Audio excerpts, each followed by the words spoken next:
Test 1 2. We're testing the commentary microphone right now on the stream. Test 1 2. We're testing the commentary microphone right now on the stream. Okay, hopefully you didn't hear that. We know it works. We're gonna proceed. All right, welcome everybody to the GoofyVerse. This is the Piston Cup Round 6. Thank you all for joining or for watching the VOD after it's up. We're gonna get right into it tonight. I'm gonna ask my assistant here, what's the first match? First match of the night we have is Canadian Nathano versus Ribby. All right, we got two bum-ass losers against each other first. We have Ribby versus Canadian Nathano. And to all you Ribby fans out there, I hate you as much as I hate him.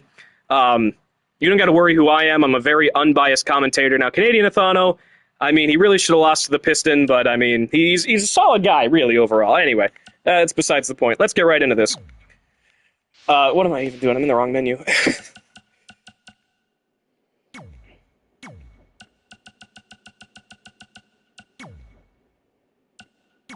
All right, Piston Cup rules, as always. We have to go to our arena, which we won a legal battle in the WWE to acquire, to run our shows in this wonderful venue.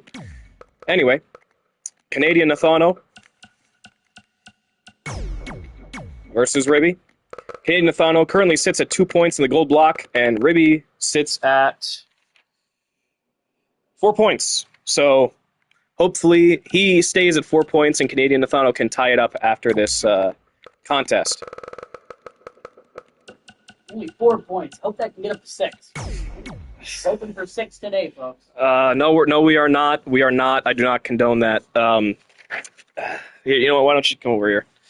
We gotta make sure that our one singular microphone, because that's all we've been granted by Bernard Corp HQ, is gets all this. Anyway, let's start this match. We're gonna skip Canadian Nathano's entrance for run length purposes. Whatever. Who cares? Saves on the budget. Yeah. Saves on the budget. You know, it's expensive. Every second we upload to YouTube, costs us money. So we're trying to save. Ribby, I know, a lot of people enjoy his entrance for whatever reason. So we'll let that play.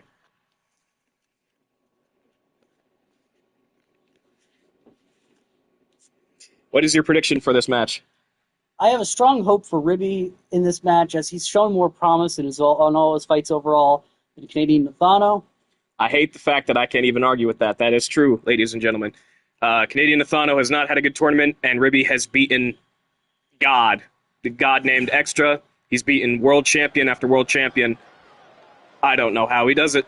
I don't know how. I believe he's trying to continue his ongoing feud with Nathano. I think he's trying to get to those finals. Well, beating Bernard would definitely do that. I think he's trying to get to those finals. Yes, he probably is. The only issue is he'll have to get past Taft. That is true. That is true. And I don't think anyone will be able to do that in this tournament. Taft is just on a whole other level throughout the past month. Ever since he won that title, he's gone undefeated. He's just he's not messing around anymore. He wants to hold that title for a long, long time, and by the looks of it, that's not going to change anytime soon.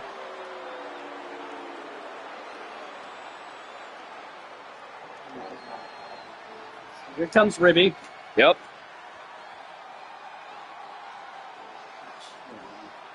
Hopefully our monitor audio is not being picked up by the stream.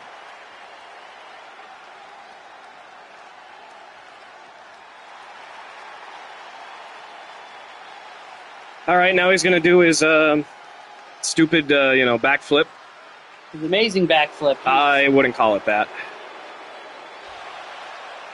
He has shown amazing. Oh, the crowd goes wild. See, they love him. Yeah. Sheeple. So. All right. Let's see how this goes. All right, competitors squaring up. Go for a lockup. Canadian Nathano having the technical advantage. Oh! Throws Ribby out of their lock. Ribby using the Irish whip, putting the Canadian Nathano into the corner. And a face breaker. Ribby's getting the upper hand, folks. Ribby coming out aggressive. Oh. Canadian Nathano moving out of the way, going back to the lockup. And again, overpowering the rib. Okay, come on, Canadian Nathano. You got this. Going into the headlock. Ribby pushing him off, bouncing off the ropes. Coming back now. They meet in the middle. Canadian Nathano quickly capitalizing into the front face lock. European uppercut. Picking him up. What is he looking for? Bouncing him off the ropes. Right off the ropes. If Ribby had a throat, it would be sore right now, but I don't really know how his anatomy works. But he must not be too hurt. Reverses it into a belly-to-belly. Ribby shows his true resilience in this fight. Every day we stray farther from God. Anyway, Canadian Nathano, beautiful back body drop. Yes. Well, he's all rib. So. Oh God. Okay. Anyway, Canadian Nathano now. Ooh, that's a new move. I haven't seen that from him in a while. Almost harkening back to his time as the deathmatch champion. Ribby now. Rope break. Had him in a bear hug quickly to the rope break. That's the ring general, the ring technicianship of Canadian Nathano. He's not new to this game. Ribby going up top. He knows what he's doing, though. He does. Oh, missile drop kick. Beautiful. As much as I hate to say it. In for the cover. Quick cover. Only one. He's trying to tire him out. Yeah. Tear down Nathano. He is. But Canadian Nathano into the sleeper hold. Let's see if he can get somewhere with this. He's hurting his head. He is. Well, I don't. Where does his head begin? I really don't know. Again, does he have a throat?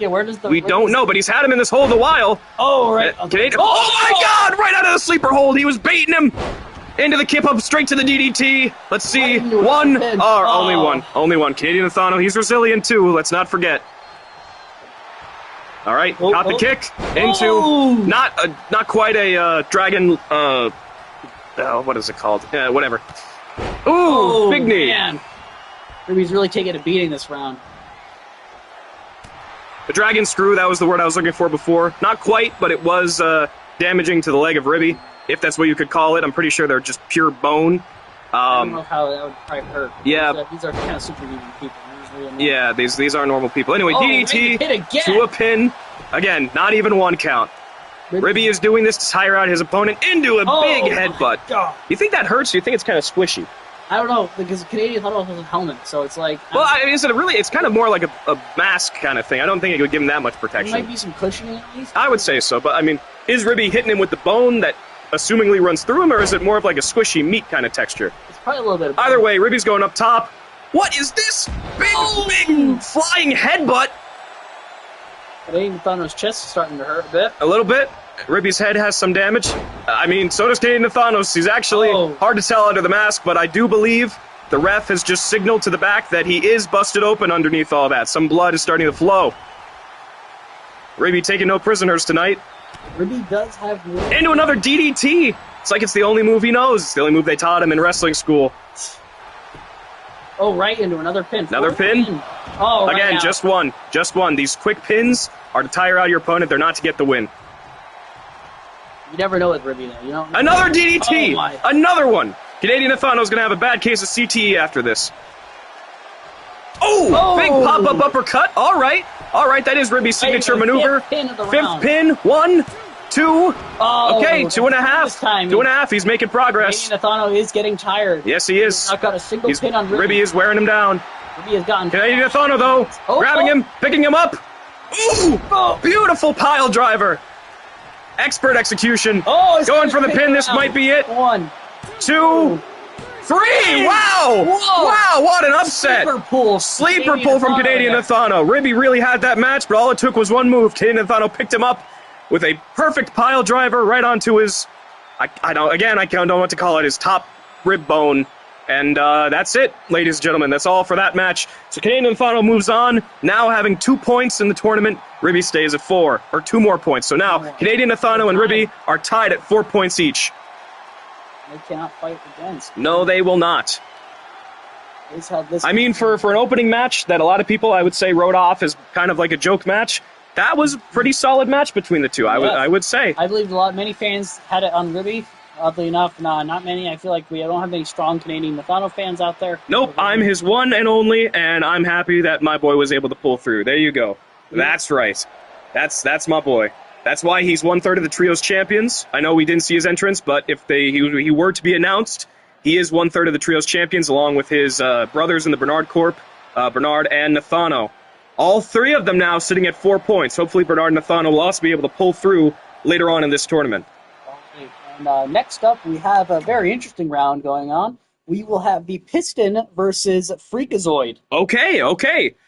Piston has struggled to find momentum in this tournament. However, he got his first win last show, I believe, against Ribby, quite ironically.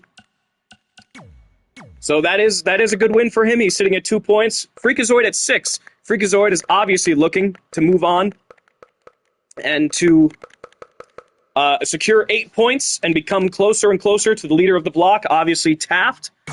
However, the Piston, the tournament is named after him for a reason. He is a veteran of the sport, and he is looking to climb his way back up. He may not make it to the finals, but he definitely wants to fight hard and continue to build momentum for after the tournament is over. So, I'm very excited for this match. Who do you have, personally?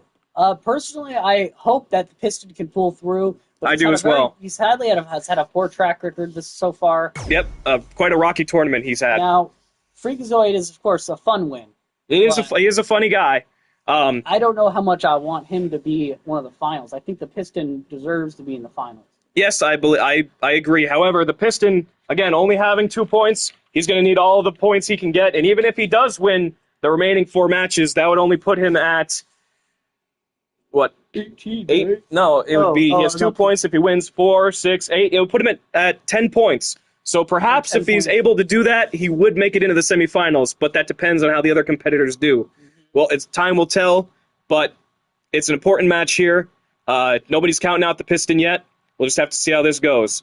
Freakazoid showed off his new signature in the last round of the Piston Cup called the Testicular Torsion, in which he grabs the lower midsection of a competitor and twists, as, I guess, to keep it PG here. Oh, God. What a guy. Here's the man, the myth, the legend. I wouldn't call him a legend. I'd say he's more infamous, but he is the top-earning prostitute of the D-backs Pimping Brothers. He is their secret weapon, as some would like to call it. Or call him, rather. Fruity-ass entrance. Yes, He's quite the eccentric figure. He has quite the history behind him. He does. A long and storied love and now heated rivalry between him and Sergeant Lips. People have said that they used to be quite close. Again, we're lovers. However, when Sergeant Lips moved to go into the Indian military, he had to leave Freakazoid behind. He couldn't continue with Freakazoid's lifestyle. Freakazoid took that to heart, and ever since they've shown up, he has made Sergeant Lips' life a living hell. Now, granted, they're not in the same block, but they could both make it to the finals, and that would be quite an interesting matchup. I'm sure it will happen one day in the Money in the Bank promotion. Freakazoid has a good chance to make it in the finals. Having 6 points is not terrible. No, in fact, I believe he only has 1 loss. Yes. No, 2 losses. I misspoke. He lost to Lobberjohn, and he has lost to Extra. Both viable competitors, no upsets there. But he has a good record. He's beaten a world champion in Bernard. He's also beaten Canadian Nathano, and he has beaten, well, Ribby. But, I mean, who hasn't? Except, I guess, Bernard in this tournament. But that's besides the fact. That's besides the point. We have a lot of 6 points in the gold block right now. We do, but that's mainly because Taft has all the rest of them. Taft with a stunning 10 points, no losses, 5-0. Yes. The gold block, I will say, though, had our first ever time limit draw last round between Chris and Lobberjohn. If you missed that match, I would highly recommend going and checking it out on the channel. It was phenomenal, and even though it ended in a draw, which some could say is unsatisfying, I thought that was the perfect conclusion to that match. Both men were evenly matched and fought hard. But as I should say, one more thing about Freakazoid. When he debuted, he actually interfered in a Blood Money Championship death match between Bernard and Sergeant Lips, and he helped Bernard get that title. Some could say that the only reason Bernard has that title right now is because of Freakazoid. However, moving on now, let's talk about the Piston. The Piston is the eldest member of the Union, a new faction that Bernard has just signed and what has triggered the start of this tournament. This tradition that will continue on for years to come. Obviously named after him because he helped book it alongside Bernard and because he has a very storied history of winning this same kind of tournament in his own home promotion down in the deep south of Georgia. Now, you would think that with as much experience as he has, that he would be able to easily, be one of the finalists in this block. However, anything could happen in professional wrestling, and he has struggled as of yet to build that momentum. With this match, he looks to, move on ahead and put that behind him. So, the match is about to start. Let's see where it goes. Yeah, while the Piston is not a green fighter, he kind of is in this situation. He's new to all these characters. Foes like this are never people he's had to face before. All right, not into a lockup immediately. Quick suplex, perfect execution. He knows exactly how to do it. He's been in this game long enough. Kick to the back. The claw now on the collarbone of Freakazoid, wearing him down, working over the muscles. You might think that doesn't look that painful, but I can assure you, it is very much so. Freakazoid. Crucifix right onto the back of the head and neck. He could have gone into a pin from there, but he decided to just settle with the impact and leave it there. Ooh! Spinning back heel kick. Piston's really showing his true colors in these last two fights he's had. He is.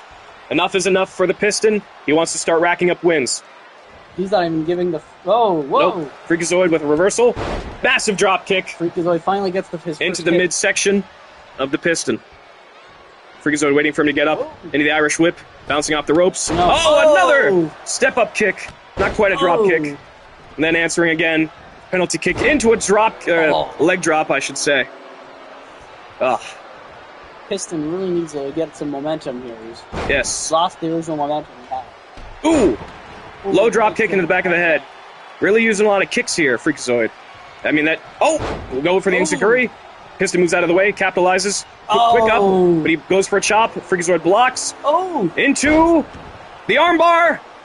That move made famous by the wrestler Mystico from CMLL, also known as Sin Cara from WWE. Freakazoid, I don't know any kind of connection between the two. Massive chop by the Piston, flattening down Freakazoid. However, I mean, he has done well with that move in the past. Nevertheless, now Piston has Freakazoid on the ropes, bouncing him off. Over the top. Freakazoid immediately kicked up and a headbutt for his troubles. Reverses it though, forearm. Reverses the kick. Piston picking him back up again with the massive chop.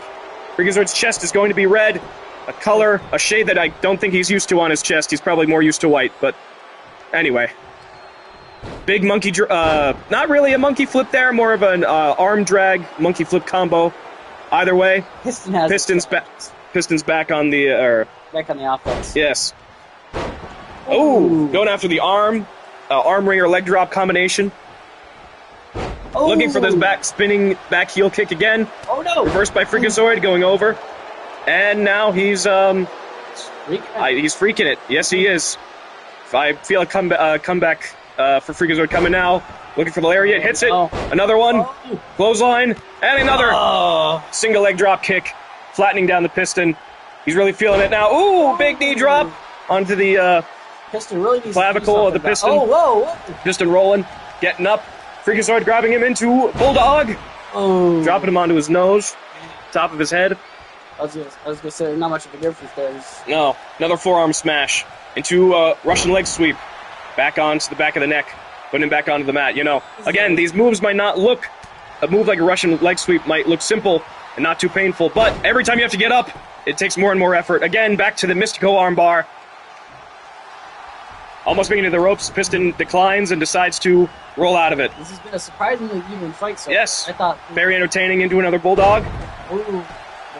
Freakazoid's really getting the upper hand here. He is.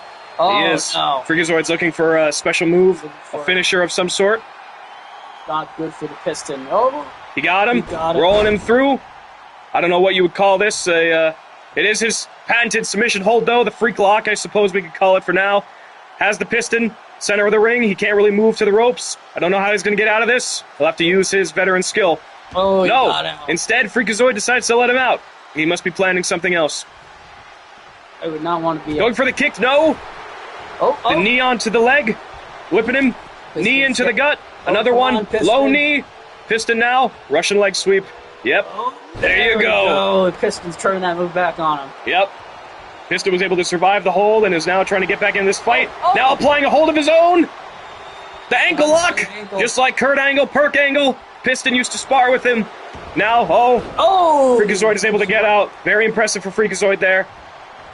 Piston. He must have had a little bit of lotion left on his ankle, you know. Piston does might have something up his sleeve, hopefully, for the future. Hopefully so. Both of them are getting pretty Oh, worn he down, just though. ate a forearm, though. Putting the Piston.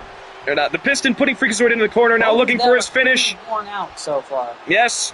Could this be the Piston Plex? Yes! Oh! Pulling him, rolling it. Oh, the Piston! The Piston! Yes! 4. Perfect pin. That might be it. 2. No! Oh! Freakazoid kicks out at 2.6. All right, now the he's Piston's tossing. feeling it. The crowd is behind him. Let's see what he has. Behind the Piston. Oh! Clothesline man. 1. Clothesline 2. What does he have And- now? He's going off. Oh! Into the bam! backbreaker. Off the ropes. Piston's feeling it now. Let's see what he can do now. Back to the ankle lock. Pick the leg. Yes! Will this be it? I think Freakazoid can get to the ropes, but he'll have to struggle to get there. No, the Piston's got Will he a tap? hold on him. Freakazoid, I mean, I feel like he has a high threshold for pain. Yes, he does. Oh, he flipped him right over. Freakazoid now trying to get a hold. No. Piston reverses. Oh. Into Oh! another spinning heel kick. He's really liked that move in this match. It's served him well. 2 out of 3 have connected.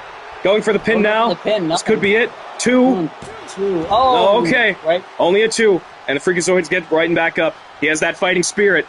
Piston has. The Freakazoid went for a kick. Timed it wrong. Piston made him pay, though, with a massive chop. Oh, he's looking. Oh, The stretch muffler. The Piston leg breaker. This is a finisher he's got, ladies and gentlemen. He's been working over that leg this whole match. Will Freakazoid tap? Will it be enough? Freakazoid, no! Freakazoid, yes! He's tapped!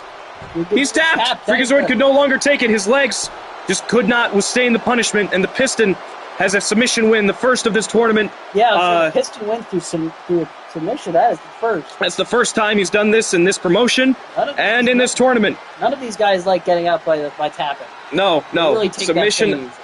The Piston is going to break him. A lovely comment. Yeah, the Piston broke him. Piston shattered him. Yes. Thank you for our viewing audience for commenting. We appreciate it. But yeah, that's not the first time the Piston has used the move in this tournament, but that is the first submission that he's got, and it's always quite embarrassing to have to tap out your opponent. Much worse so than being knocked out. But the Piston now sitting at 4 points, climbing back in this tournament. I know that the smooth back, slick back, and Pimp Felicia sitting in the back right now watching this match cannot be happy watching Freakazoid lose. Hopefully he won't get smacked around too much, but we'll have to see. I'm sure that they will provide some backstage commentary or backstage interview. We'll have to see what the competitors are thinking after this. But the Piston now sitting at 4 points. Freakazoid remains at 6. Quite a good match. Yes. What's next on the card? Next up, we have a tough one. We have Bernard versus Extra coming up next. Okay, well, Extra is a wild card. He is the most powerful overall, of course. Extra has beaten some of the more powerful people, but he's also been beaten by the likes of Ribby. That's true. Extra is all powerful. We know this. Look at him. You can see he's an overall of 100. But it's either when he wants to win, he wins. Sometimes he doesn't feel like it, though, and he's lazy. And when that happens, he loses. Bernard is going to have to hope that this is an off day for Extra. And Bernard is quite crafty. He's a notorious cheater, too. We'll have to see if he's able to eke this win out. He really does need it to continue on in this tournament. Bernard's quite a crafty fellow, but he Extra is also kind of an omnipotent God, being multi-dimensional. Yeah, he's done it all, and he's been around for millennia. Bernard, though, he is the owner of this company, the head of the promotion, head booker as well. He's scheduled all these matches. He knows what he's getting into. He's been watching Extra from the very start.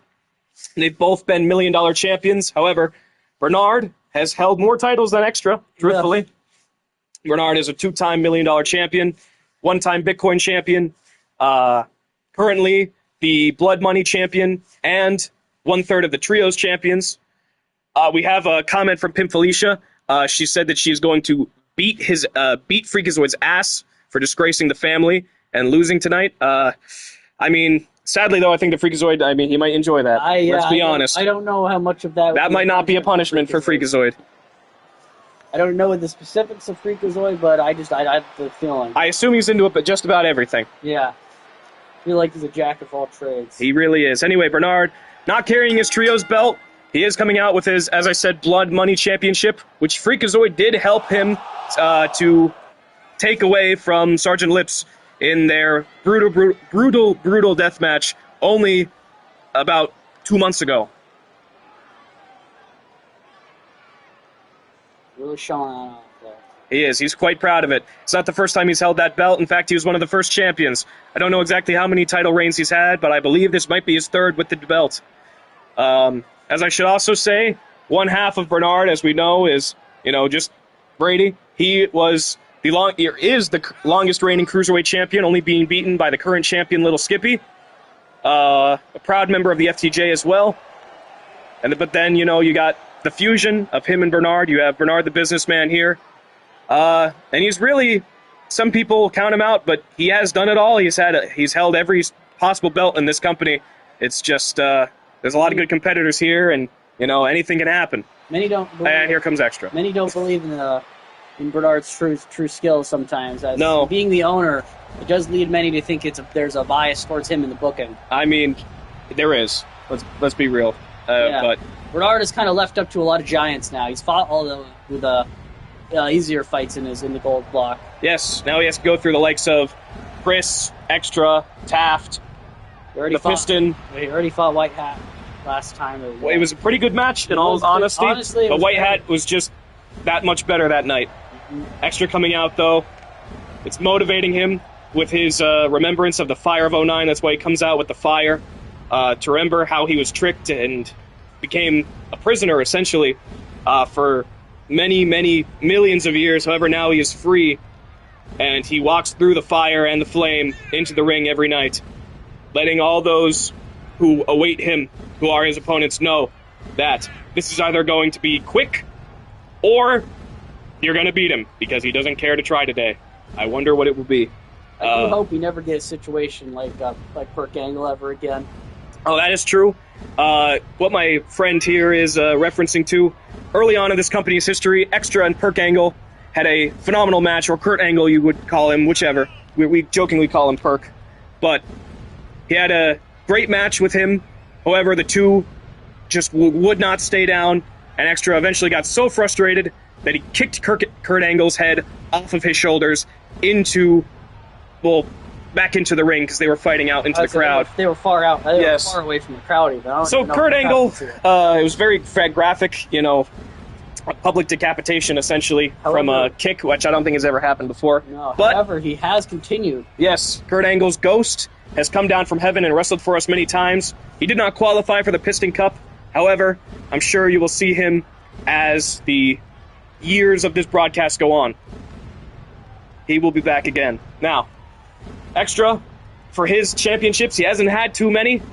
He has been a previous tag team champion alongside The Fiend. What a tag team they were. Yes, Horrors. Horrifying creature. Yes. He's also been a one-time $1 million champion, and I believe also a Bitcoin champion as well early on. He might have been the first. I'd have to check that, but he has beaten the likes of Taft before. He has.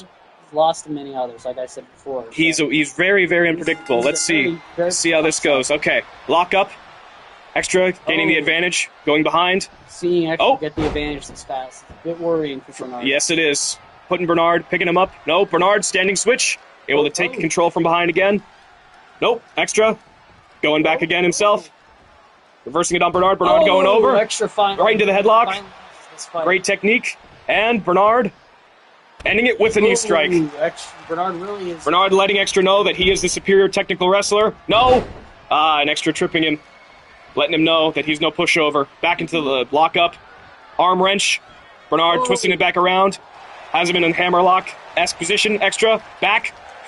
Putting him in his own hammerlock. Very complex. Very technical match. Great chain wrestling. Now, they have one win apiece in these exchanges. Extra now picking up Bernard. Where's this going to go? Into the corner. Oh, no. Tossing him to the side. Oh. Bernard cannot be happy about that. Extra going up top. He doesn't rarely ever do this. Yes, Extra's... calling for Bernard to get up. Bernard would be wise to roll out of the ring, but I don't think he quite realizes where Extra is. From the top, double axe handle smash down onto Bernard. Bernard quickly getting up. Going to fire back with a back elbow of his own into a kick. Bernard does not like being disrespected. Bernard and Extra have quite the past outside. They do. They do. I'm not sure how much confidence Bernard may hold in this fight. But. I mean, Bernard is always supremely confident in himself, but There's always a little bit of him who knows how dangerous his opponents are, and he does not take Extra lightly, I could tell you that. Picking up Extra after a few strikes now. Extra reversing. Irish whip, sending Bernard not completely out of the ring, now just onto the apron. Extra taking the opportunity to taunt before whipping Bernard back into the ring. Bernard, though, quick pin. Quick pin. 2. This could be it. No. Man, Bernard tried to steal it. Quickly. That is Bernard's style there. Quick and dirty. Oh, big punch to the head, dropping Extra. Of course, Extra can't feel any of this. I don't know how exactly. It's more so physics for Extra. I mean, if something hits you, you're gonna fall.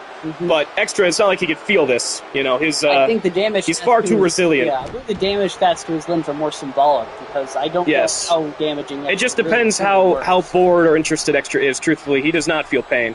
Extra going off the top rope leg drop. That might be the first time we've ever seen that from Extra. Extra is not a very. Extra is a very common playbook. One. No, okay, only one though. Bernard's being resilient tonight. Extra though, however, does have a finisher, which he can pull out anytime on Bernard. Bernard has multiple reversals though. He should be able to block, but if he gets hit with that move, it might be good night, Irene. Extra deciding to use his finisher, not going for his finish, but something extra flashy. Extra flat. He doesn't do this often. Yeah. Beautiful. Hope Suicida. Something like that from Extra is not very common. No, not the flashy type. No, but tonight he's deciding to go all out, which does not spell good for Bernard. Now, multiple strikes, launching him into the air from the uppercut, and then styling on him for good measure. Man, Extra really didn't. I don't know how Bernard is going to survive this one, truthfully. Oh, going after the wrist. I think he's taking him outside the ring to really do some damage. He is. Let's see. He usually goes for the steps. No, opting to throw him back into the ring. I think he's trying to end it quickly now. Bernard is trying to answer? No. Oh, never mind. Immediate low. Quick clothesline, dropping down Bernard. Turning him to the side. Big boot onto the jaw. Oh, good thing Extra's holding back, or else he would probably kill Bernard with that, in all honesty. Again, throwing him out of the ring. Man. Extra following him now. Oh, and he's once again. Play into the crowd. Extra is usually not this braggadocious. I suppose he's giving Bernard a taste of his own medicine. Bernard, though, playing possum, whipping him into the steel ring post. And then a big punch to the head again, one of Bernard's specialties. Always drops his opponent no matter what size they are. Back into the ring post. Bernard could, though, if he plays his cards right here, win by a countout. It's just as good. It's still 2 points in the tournament. If he's able to wear down Extra and get back into the ring and leave him out there, he might be able to get a countout. It might be what it's going for. I believe referee is now on 6. It's a count of 15 for tournament matches. Bernard might be able to pull this through. No, Extra grabbing him by the throat. Into a chokeslam on the outside. Oh my God. Bernard might actually not be able to answer the count now, unless Extra throws him back in. No. Bernard with an arm drag. He must have tucked his chin and not taking too much damage from the chokeslam. Extra doesn't like that, though. Quickly dropping him. And then back to the wrist, into the ring barricade. This tournament is a unique challenge for Extra, as the count-out stops him from taking anyone outside the ring. Back into... Bernard whipping Extra into the ring barrier. No, Bernard opting to reset the count and go back. Oh, okay. Perhaps it was just to get an advantage over Extra and get him back in the ring first. Bernard now looking for something, trying to capitalize. No, Extra reverses. It is important. No, Extra does have a finisher once again. However, Bernard has a signature. Yes, very dangerous. We are very dangerous. Oh, into the corner. However, Bernard is kind of getting crippled right now. He kind of is, a tad bit. Extra going again for a chokeslam. Can Bernard reverse it? He cannot. He takes the full brunt. Flat on the back, flat in the ring. That might be it. Extra setting up a pin. Extra has 2 finishers now. I don't even think someone need to use them, however. 1, 2. This might be it. No! Bernard kicking out and sitting back up. He's not going to let this tournament slip through his fingers. Going over to Extra, and he missed, and Extra has him for the tombstone pile driver, leaping, crossing the arms. That's all she wrote, I think. 1, 2, and that's 3. Extra wins. Extra came out tonight. He was not going to be pushed around. Bernard fought. Again, he fought hard, but Extra moves on in the tournament now. I don't know. Bernard stays at 4 points, which is not good at this stage, and Extra moves up now to 8 points. The first in the gold block to gain that many points outside of Taft, obviously. Yes. I'm not sure. This tournament has found a unique challenge for Extra, as Extra is usually someone who's a big fan of taking people way out the ring. Yes, he loves to fight in the crowd. In fact, one time, he was once, he was spotted brawling outside a Denny's in a Denny's parking lot at 3 a.m. He does not like being in the ring usually. No, he really does prefer to be a brawler. His 15 count really causes issues where, Extra's also a very mental challenge. It's a very mental challenge, and he really tries to wear you down mentally outside the ring. He plays mind games with his opponent. He does. He very much does. I mean, that was evidence in this match with Bernard. He would let Bernard think he had some momentum and then would just put him back down. Yes, and when that happens, as a competitor, you lose steam, you lose mental fortitude, and then you lose the match as we saw here tonight. Now, we do have a very interesting match for next round. We have two really strong foes. White Hat Morrison versus Lobber John. Lovely. Two hard strikers, great grapplers, two men who have, I wouldn't say dominated this tournament. Lobber John has had not a bad record, but about a middle record. Okay.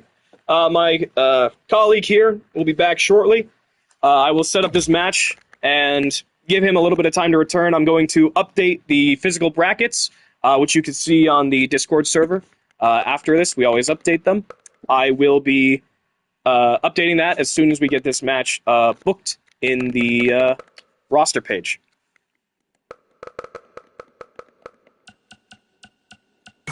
We have Lobber John here, and his opponent, White Hat Morrison.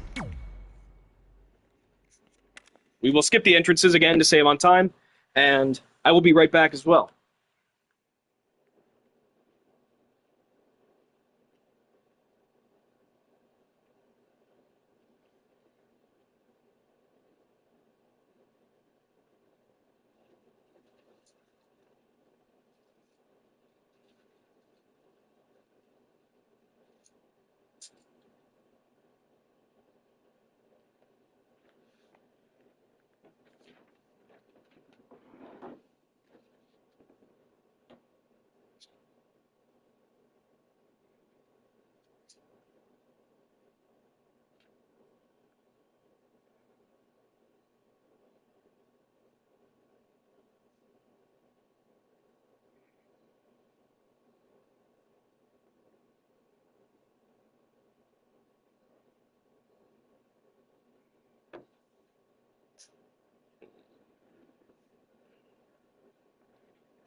All right. The bracket has been updated. I have returned. I had to beg Bernard when he came backstage for a pencil. He said, "Get lost, brokey," and so I had to scrounge around for one. Anyway, I did find a pencil. The bracket has been updated, and now we're going to start this match.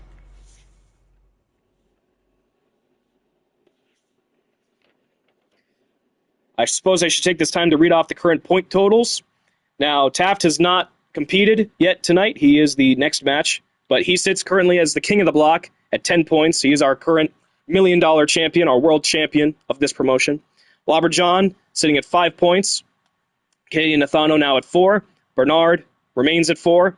Ribby also at 4. Freakazoid at 6. Extra now at 8 points after beating Bernard. We had one loss for Ribby, Yes. Ribby is, Yep, we're getting right into the matches. We are not going to air the entrances. I have a strong thought for White Hat Morrison to be winning tonight. While Lobber John is a very strong opponent, White Hat seems to be kind of an unstoppable force in a lot of these matches. He really is. Really hard to put down. Anyway, as where I was, Extra has 8 points, Chris at 5 points, White Hat Morrison at 6, and the Piston now at 4. Anyway, back to the match. We have Lobber John now with White Hat Morrison. Lobber John using the claw, again on the collarbone of White Hat, throwing him, spiking his head down onto the ring mat with a big punch. And now these quick pins. Yep. Immediately out. We knew that wasn't going to be it, but every time White Hat has to get up from the mat, it takes more and more effort. However, he does have some momentum right now. He does. He's really been great in this tournament, but Lobber John, I would think that Lobber John has a fire lit under him because I'm sure he's unsatisfied about that time limit draw, and he does not want that to happen again. It is true. It's just White Hat Morrison is just such a force of nature in a lot of these matches. He really is. He's one of the great signees that we've had into this company from promotion in the deep south of Arizona. But Now, White Hat reversing from Labradjon, throwing his head into the top turnbuckle now. Quick takeover, bouncing off the ropes, big boot. And then going for the stomps. White Hat now picking him up, dropping him with a massive lariat. None of that shot. No one does it like White Hat. I would suppose Taft and White Hat, I think they have the best 2 lariats in the company outside of Bernard's Rainmaker. Oh, Labradjon, I mean, he might be entering that conversation too, though, now. Looks like he's going for the pin. He is. Another quick pin. I'm sure this won't be it, though. 1. Oh, yeah, not even, barely even a 1. But Bernard hasn't been able to use that Rainmaker too often now, has he? No. He has not made it rain. We in a drought. We are in a drought. We are in a drought. Bernard has been facing some very, very strong opponents. Very, very, very strong. Now, White Hat catching it, picking him up now, and chokeslam, variation of it, I would say, into another boot to the face. Really causing some damage. Yep, and now side slam, going after the back, trying to crack open the shell of Labradjon. Labradjon's shell is holding up very well, though. Oh, White Hat showing off to the crowd there. I mean, can you blame him? Yes, he is in control of this match now. Going, has the legs trapped. Ooh, right onto the throat on the bottom rope. White Hat now picking him up again. Man, no, Labradjon, though, he's not having it. And returns with a punch of his own, dropping White Hat Morrison. You can never count out Labradjon. He is one half of the current $1 Million Tag Team Champions alongside his partner, King Oran. Oh, we have a massive forearm from Labradjon bouncing off the ropes into a hard right across the cheek. White Hat opting to roll out of the ring. Surprising from White. Truly, he doesn't often do that. He could really tell that, maybe he underestimated Labradjon. Ooh, lariat into the ring apron. Maybe trying to wear out Labradjon. Oh, never mind. I believe he was going to try to wear out Labradjon outside the ring, but... No, he's throwing him back in. I think he just needed a quick breather. Got that big lariat in the ring apron. Now picking him up. Power slam. Oof. Going for the pin. Usually White Hat does not pin from this move. Perhaps that's the reason why. But definitely, he's targeting the back of Labradjon, which does make sense because his finisher, being that quick release power bomb, goes right after the back and neck, So the more that gets worn down throughout the match, the better it is for White Hat Morrison to execute his finisher. It's an interesting choice. Oh, and Labradjon is not taking it. He's able to reverse it, get him right back in. That's right. I think both of these fighters really want to try to stay in the ring as much as possible. Oh, White Hat! Spine buster! That's what he beat Bernard with last night, or 2 nights ago. Now going for the pin. I doubt that's it, but it could be. Oh. Getting a 2 count on Labradjon. Yeah, I don't believe Labradjon will go out so easily. No. That move is deadly, though. White Hat setting up looking for a finisher, perhaps. Will he get it? Yes. Kick to the gut. Picking him up. Not able to reverse. Quick release. White Hat bomb. That's it. That's his finish, ladies and gentlemen. Will he be able to get a 3? 1, 2. No! I mean, he kicked out. It was about 2.4, I would say. Not a terribly, long cover. But White Hat getting himself hyped up, feeding off the crowd here. Picking up Labradjon. Just picking him up, dropping him down with a lariat. Ducking. Now into the back body drop. Oh, man. Again now, spine buster. Ooh. Oh, man. He's really hurting Labradjon's back here. Really, really, yes. Oh, he's setting him up. What is this? We haven't seen this from White Hat in quite a long time. Spear! Oh, man. Ooh. This may be folding him in half. This could be it for Labradjon. No, Labradjon is still 2.9. White Hat both have a finisher, actually. Labradjon is so resilient. White Hat is setting up for another finisher. He is. He's probably going back for that White Hat bomb. This might be ugly. No! Labradjon reverses now. Dropping him with a spine buster of his own. Dang. Labradjon has his own finisher, too. So White Hat's got to be careful now. I think that may be why he's rolling out of the ring. Yeah, I mean, he can hit you with it outside the ring, but he still has to get you back in there. So it's really, if you're losing in a match, if you roll outside of the ring, you can't get pinned out there. Not in this match type. It might be wise. However, Labradjon recognizes that, brings him back in quick. Now looking for the claw. I don't know what it's called. Labradjon has 2 finishers now, which means he might not even need him. Let's see. Pinning White Hat Morrison. 2. No, 2.6. Yeah, they're getting really close. I'm sorry for forgetting Labradjon's move. That is the claw breaker, as he calls it, into the belly-to-belly suplex. Now working over the head and neck, cranking on the neck with his meaty claws. See, Have you ever shaken Labradjon's hand? Not personally. I think very strong grip. He really does. He almost broke my hand, and now he's using that same grip strength to destroy the collarbone of White Hat Morrison. But he's fighting out of it very valiantly, showing that spirit, fighting back across the face with a big right. Very now, take down. He's not making good use of these finishers here. He really isn't. No, maybe he's trying the lip strategy of getting beaten up all match and then hitting all three at one time. I mean, it's worked for him, hasn't it? It's worked for him every time. Three-time world champion is Sergeant Lips. Type of strategy. Oh, no, now he's finally set up. I guess maybe he hears us. He might. Look at, that's it. That's the claw slam. Man, Perfect execution, middle of the ring. This would be an upset, I would say. Two. No! 2.9. White Hat's still in it. He's right on the edge there. Wow. John stomping on him. And he's going right back for another one. If White Hat Morrison does not reverse this will likely be the match. This is definitely a lip style. Yep, right back into it. Another claw slam. Definitely a lips type of strategy right here. One, to see. Two. No! Man! Another kick out. 2.999. White Hat will not lose tonight. This is something that may work for Lips all the time, but Lobberjohn is just not the same kind of beast as Lips. No, I mean, their finishers are very different. The claw slam is a facebuster-esque maneuver, and both Indian Destroyers are just right onto the back of the head and neck. Yeah. It's a very different move. White Hat fighting back with a massive forearm. You can see, though, this match is taking a toll on him. Elbow to the back of the neck.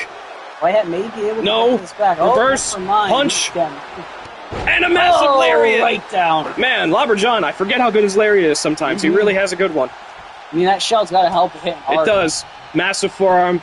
He did this once before, but now he has more distance in between. Another massive right hook to the side of White Hat Morrison's face. Ooh. Wild. No, White Hat ducked out of the way, hitting him with a lariat of his own into the corner. Now stomping a mud hole in him. Lobberjohn's not going to let that happen. Man, quick takeover. Now Lobberjohn back to the claw. I really feel like there's definitely a fire behind Lobberjohn tonight. White Hat continuing to fight. Both men showing such fire, such grit. Ooh, right across the face. Both men, they're going to need some ice on their jaws after this if they aren't broken. White Hat has just gotten a finisher, though. It is good to note. White Hat picking him up. Fireman's carrying position. Flipping. I believe this is one of the longer matches we've had tonight. This truly is. They only have 5 minutes left on the clock. As you can see, 5 minutes and 40 seconds now. I doubt Lobberjohn wants to go to another draw, and I know White Hat does not. White Hat not one for a draw. For those who don't know, both competitors will get a point in a draw, but it's 1 point. And I know it might not sound like much, but coming to the finals, that 1 point can really matter. White Hat now looking for a finish. Let's see. No! Lobberjohn blocks into another lariat! Oh, man. Lobberjohn now can set up. Really he's going for his alternate finisher. He's going for the Boston Crab submission maneuver. Got him deep now. This might be it. This might be it. Would be crazy, especially. White Hat taps out. He taps out. The Boston Crab. He couldn't take it.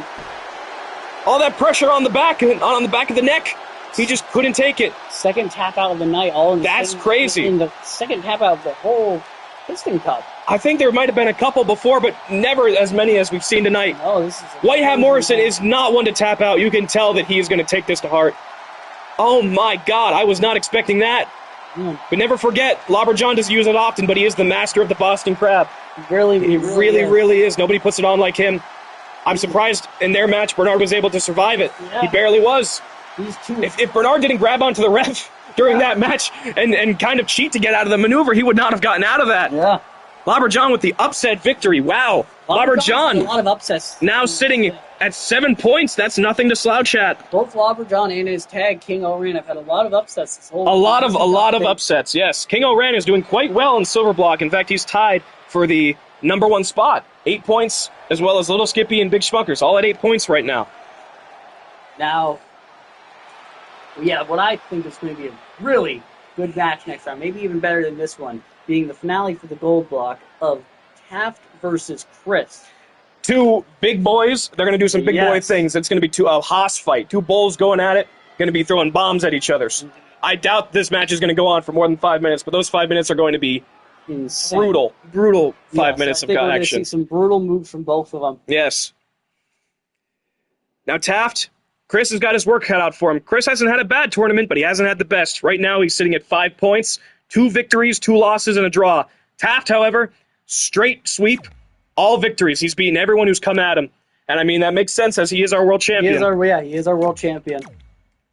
The $1 Million Championship, that prestigious, beautiful golden belt. Many have held it. However, none have held it as many times as Taft. He is a 4-time champion. 4-time champion. 4-time more than anybody. That's, I don't know. That's a good title to hold, honestly, for this long. It truly is. It may not be the longest hold we've had. No, that definitely goes to Lips and his 2 reigns of terror. Lips has his double reign of terror that he's held in the past. Why he's so notorious in the company. He is. Now, Chris is a newcomer. In fact, he was brought in to try and beat Lips. He failed, but he came very, very close.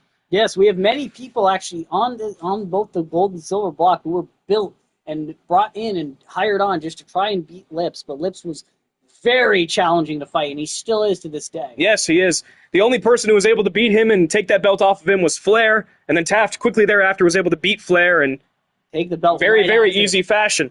Now, Flair has faced Sergeant Lips since then in the silver block. I believe that was last round, and Sergeant Lips made quick work of him. So I think Sergeant Lips has gotten even better than he was just 6 months ago or so. Yeah, it wasn't last round. It was the round. It's around 3, I believe. Was it? Round 4. Round 4. Yes. Okay. So it was 2 rounds ago. Round 5. Last round was Flair fought Patrick and Lips fought Infano, which was a very good Infano match. and Lips not very good match for Infano. Not a good. I mean, it was a good match though overall. Lips is a beast though. And here comes Taft though, our world champion, our $1 Million champion. He's the godfather of this company. Everything is built off of his back. He was the first $1 Million champion. He's the current $1 Million champion. The first ever double champion. The first one to hold the Bitcoin belt alongside the $1 Million championship.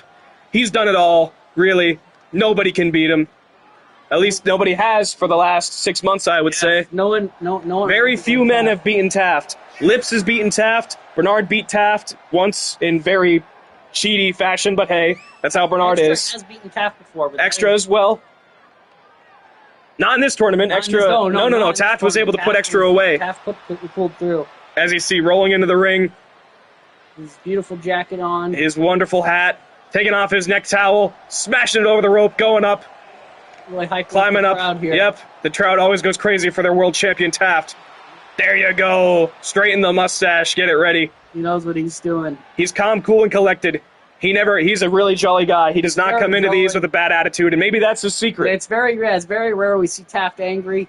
Even in the ring, even when he's doing poorly, he's never usually too angry. If you make him angry, well, I think that match is all but done. Oh, it's a terrible fate for you if you make him angry in space.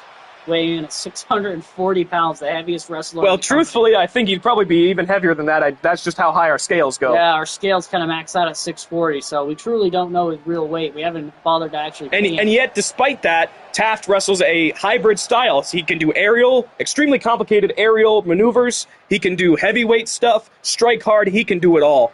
Now here comes Chris in with beast-like movements. Yes, showing up. Bernard actually found Chris in the Antarctic tundra, if I say that right, hunting polar bears and fighting them with his bare hands. And you can see one of the pelts that he took from one of those beasts. Chris is no slouch. However, he is a man in a room with gods. Truthfully, sometimes it's how it feels. But Chris fights hard, and again, like I've said, he's not doing bad.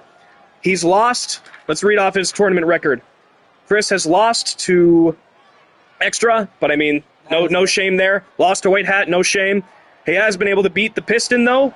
He has been able to beat Ribby, and he's drawn with Lobber John, who just beat White Hat Morrison.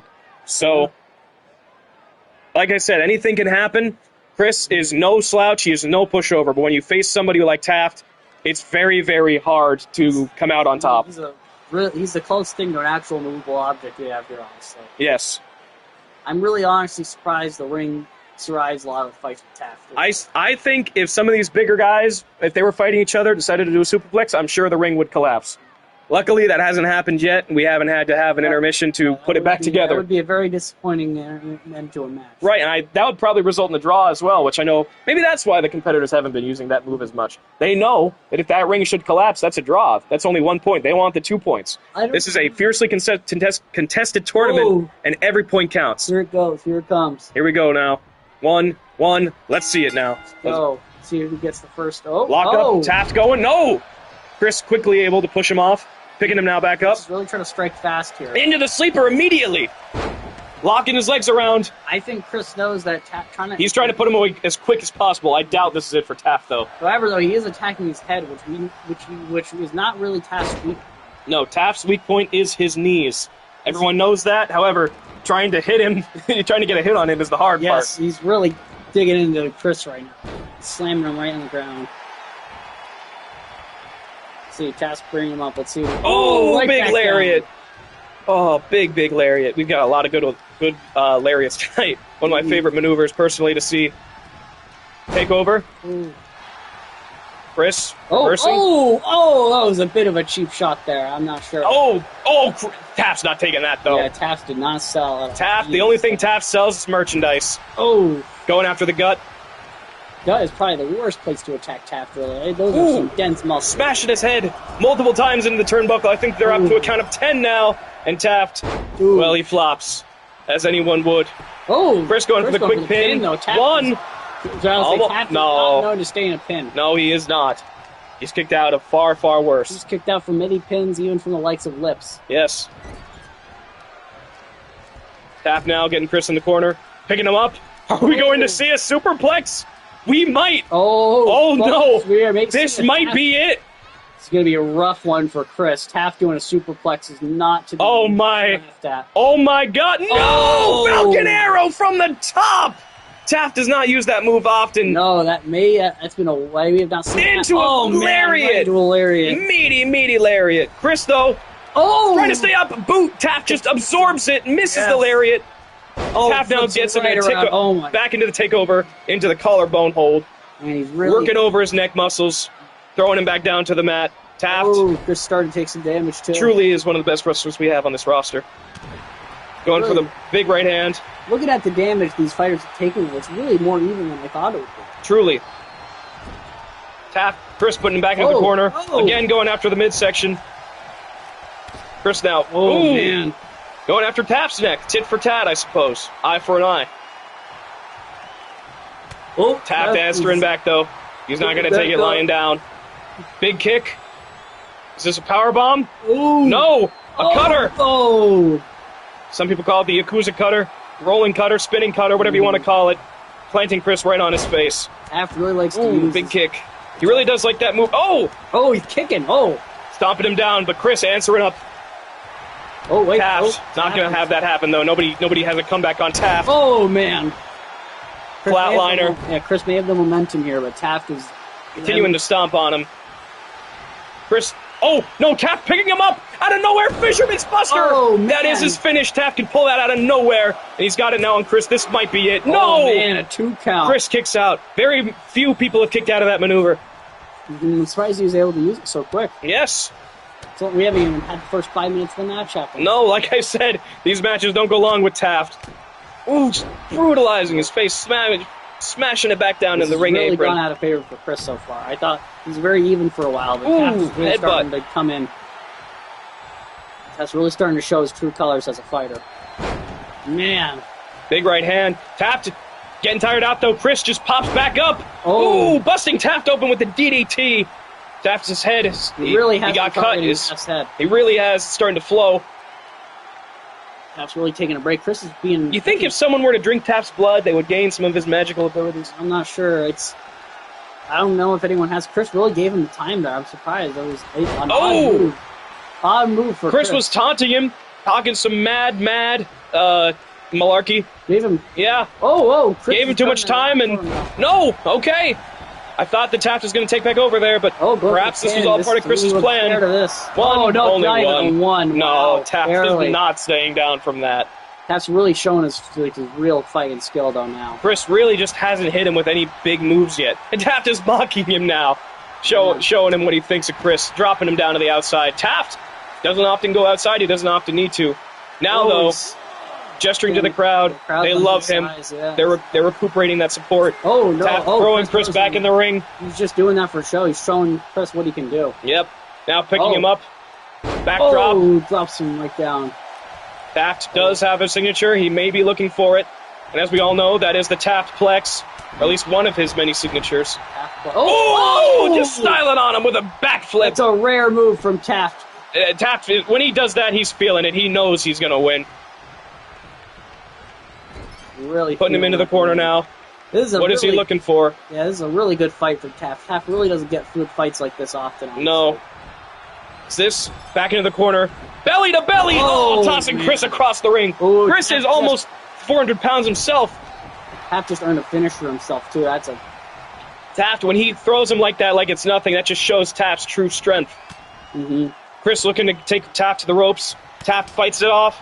Taft maybe looking to use a finisher soon. Oh, big lariat dropping Chris. Not letting him get up, stomping him down. Man. And now I think, yep, looking for the Fisherman's Buster, picking him up by his beard, hooking him, perfect form, that's it. I'd say count to 6. I think it's good night for Chris. 3, that's it. Yep.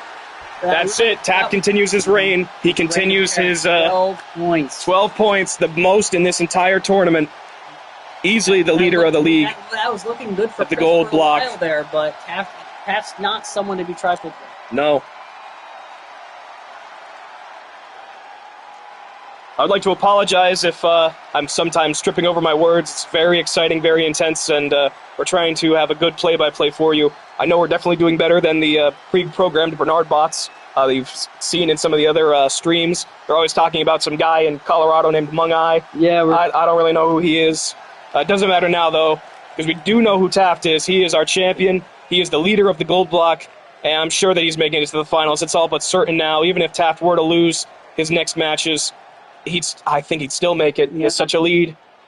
Now, that's quite interesting, too, because this whole tournament was to crown a challenger for Taft. But should Taft make it to the finals and win, then he gets to pick the challenger for his own title. Honestly, it's a real toss-up, though. I don't even know who Taft would even choose. He wouldn't pick someone weak. He would pick the best of the best. Surely the runner-up who didn't make it to the finals with him. Whoever that may be. And speaking of now, we're moving on to the silver block.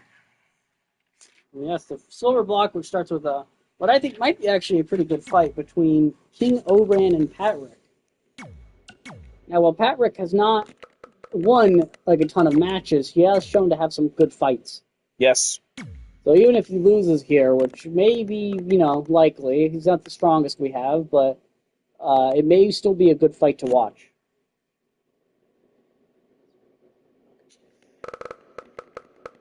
All right. We'll have King Oran. We will skip his entrance. I've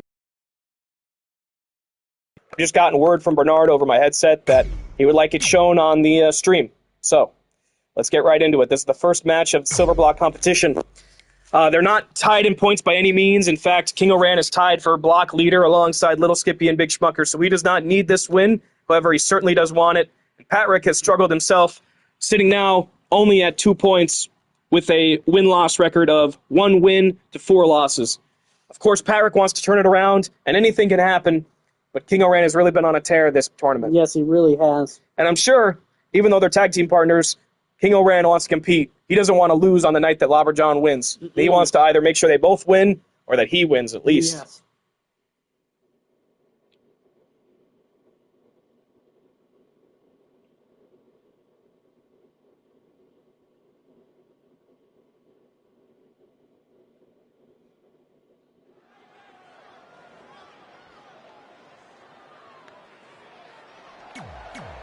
We're going to skip over King Oran's entrance. And here comes Patrick, the champion of hell. Bernard had to travel to the 9th Circle to find him in their hellish arena. He is their champion, and after making a deal with the devil himself, Bernard brought Patrick into the land of the living, all to fight Sergeant Lips. And as we saw earlier on in the tournament, Patrick was not able to beat Sergeant Lips, even now, without a title on the line. So in a way, Patrick failed in his quest, but he has decided to stay here in this realm because he loves the competition, he loves the fight. He got bored of winning all the time in the underworld. So now he rises from the abyss, and he marches towards the ring. Cool, calm, and collected, never speaking a word.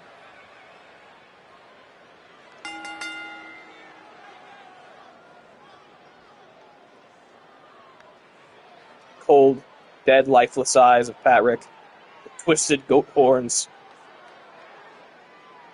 The pink, vibrant pink skin. And the chainmail helmet forged from the souls of the innocent.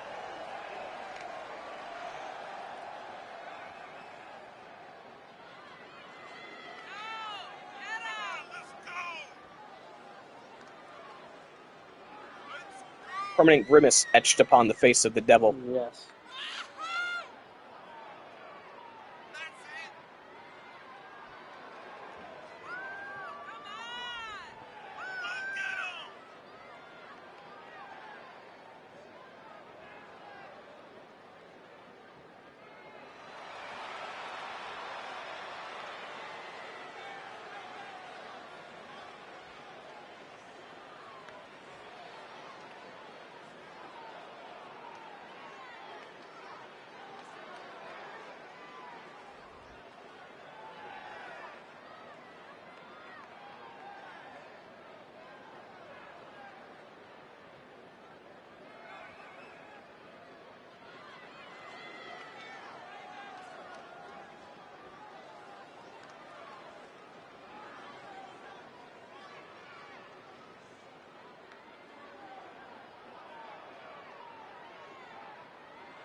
Here we go. Start of the silver block. Both competitors are ready. The ref makes sure they are. And he rings the bell. And here it goes. Into the lockup. King O'Ran overpowering. Patrick driving him into the corner. The ref now has to call for the break. Will it be a clean break? Yes. Both competitors adhering to the code of honor. But King O'Ran quickly throwing the first punch. And now baiting Patrick into a fireman's carry throw of sorts. Patrick is, I believe, is more built to really escape situations rather than really take hits very much. True.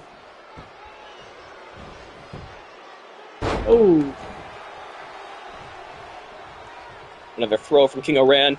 He's quite the grappling background. I think he's really trying to get this match over quickly. He's Arm not ringer. want to be the one in his tag team to have been the one to lose to him. No, he wants to continue his big throw.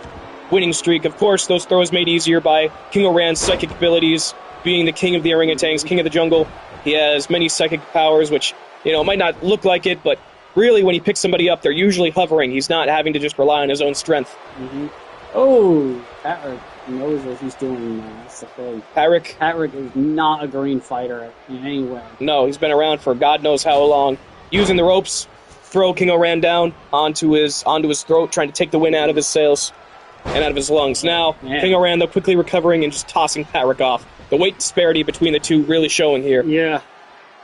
Patrick looking for a strike. King O'Ran dodged into a big arm drag. Patrick answering back with forearm. King O'Ran taking none of it into the corner of the barricade now. I'm really hoping they don't King O'Ran beating down Patrick with the punches. Stomping on him. Yeah, you can't even see Patrick right now. Now looking again for an arm drag. Throw right into the barricade, right in front of the fans. Patrick is just really getting beat up. He really, really is. King O'Ran means all business tonight. But Patrick, King O'Ran barely able to dodge the ring post. I hope Patrick really tries to throw him in because... Nope, he doesn't even have to. King O'Ran is going to. Leaping in now. Last thing I really want to count out for any of these fighters. That is true. It's a very anticlimactic end. Going after the leg now. Man. Working over the limbs of Patrick. King O'Ran, some may forget, he is a one-time $1 million champion, a one-time blood money champion. Patrick, though, materializing behind him, using his dark occult powers now, throwing him into the corner. Yeah, that move may not have worked on Lips, but it worked here. It certainly works on most. Nobody expects it, really. Yeah. Lips is just a different breed. Lips is so unhinged. He knows he doesn't even think what to expect. He just expects anything and everything, I believe. That is true. As I was saying, though, about King O'Ran's record, he is a former $1 million champion. He took that belt off Bernard before quickly thereafter losing it back in one of the bloodiest cage fights we've ever seen. He went back and forth with Bernard with the Blood Money Championship, so he's a two-time champ of that. He's also the current one half of the current $1 million tag team champs. He's done a lot in this company, truthfully. He's had a great run in this tournament. Patrick now starting to swing the momentum of the match. Big knee drop right across the face, bridge of the nose.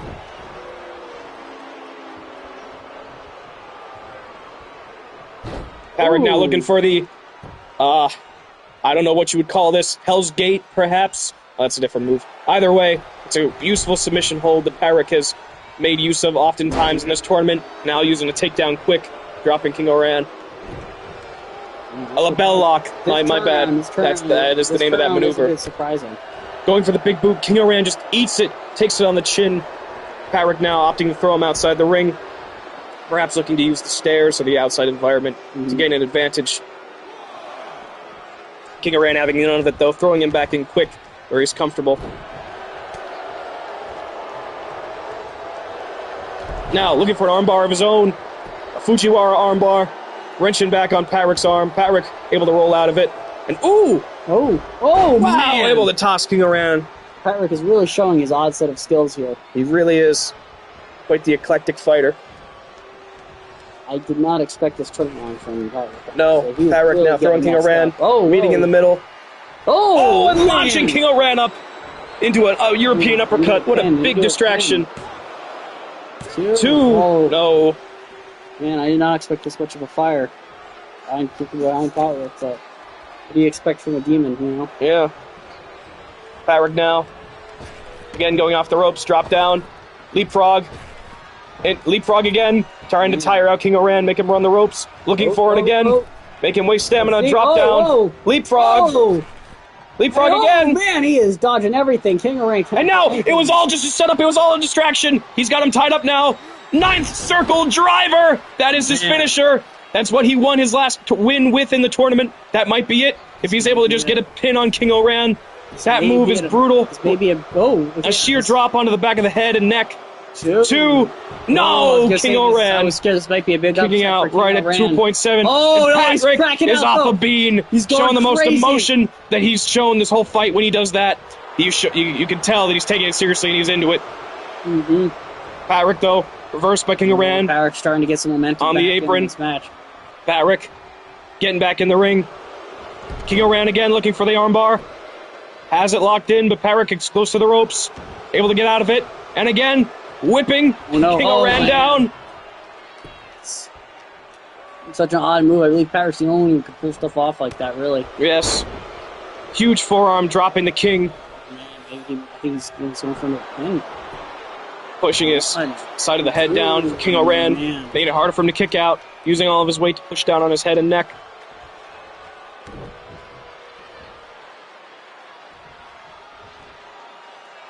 Massive knee drop on the face again. Really going after the head. Neck breaker. Yes. He's feeling it. He really is. Patrick does not want to be left behind in this tournament. He wants to do everything he can to attempt to crawl back from the depths from whence he was born, and how fitting that is. It's a really hard climb, though, for Patrick. It is, but nothing's impossible now. Takeover. And Patrick's really showing some skill here. Another neck breaker. I knew Patrick had something like this in him, but he really has not been able to show it. He's been fighting some crazy foes this whole time. King Oran reverses, gets a gut kick in. Oh, massive drop kick. King Oran and Sergeant Lips might have the two best drop kicks in this entire company. King Oran. Ooh! Head scissors takeover now. Dropping Patrick onto the hard floor on the outside. Going for a low punch to the liver, if Patrick has one. Now going after the leg. Ooh! King Oran does have a finisher, though. That's good to know for when they get back into the ring. That is true. Tossing him into the steel steps. No! Patrick coming right back up, though. He's having none of it. I'd be a bit cautious, though, Patrick. Patrick marching right up to King Oran, grabbing him by the hair, walking him over to the ropes. He's throwing him. Off the ropes again, meeting in the middle. King Oran now grabbing a hold of his horns now, trying to take control. Patrick fighting out of it. Oh, man. Patrick now again! From the depths, an uppercut. Oh, no, Patrick has a finisher, too. Both have finishers right now. This might be it, though. Yeah. He just took another signature move. One, two, three. That is it! Oh, big. Just that quick strike from Patrick was enough to put King Oran's lights out. Big upset for King Oran. He made very big upset. I'm sure he'll be upset about this one. I believe his next match he might be really fighting next match. Living this glory. He does. He's now up to 4 points, moving on ahead. I doubt he'll be able to come back with his current record. but never say never. All points count in this tournament. King Iran remains at 8, and perhaps by the end of the night, he might no longer be a block leader. Yeah. If Little Skippy or Big Schmuckers is able to win, they will move past him. Mm-hmm.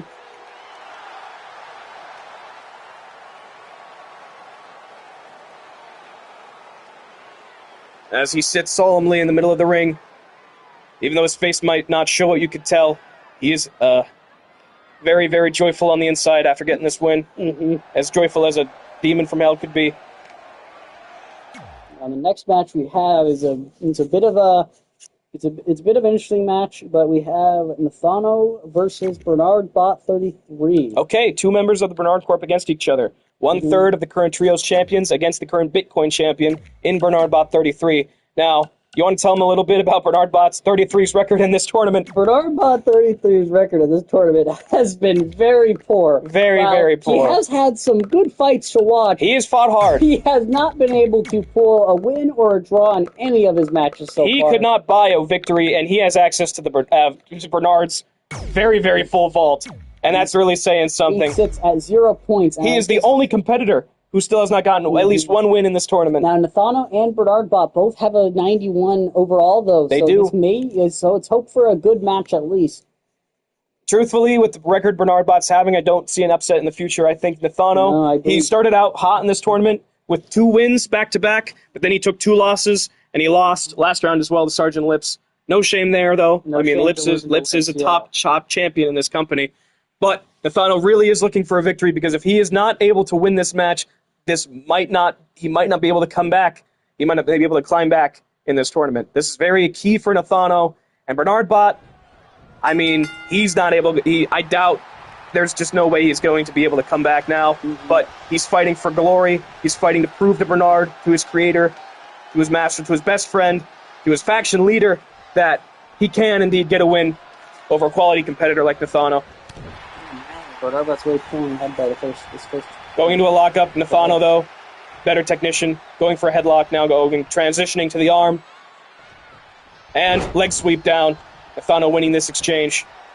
No surprise there. Oh, into a big enziguri. Bernard Bot's weak point is his head, because that's where his processor is.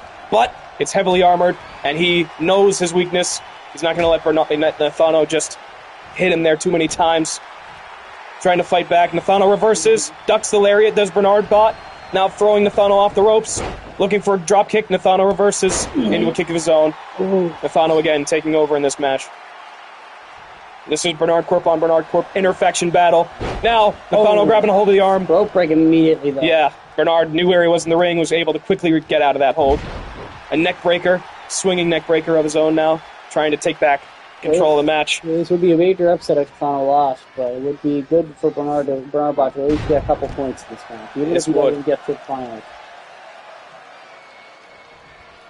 Ooh, Bernard Bot, man, now his crowd's on his side that way now. Oh, he is the underdog, though, and that is they do true. love an underdog. He's the ultimate underdog in this whole tournament. So. He really is. Big suplex.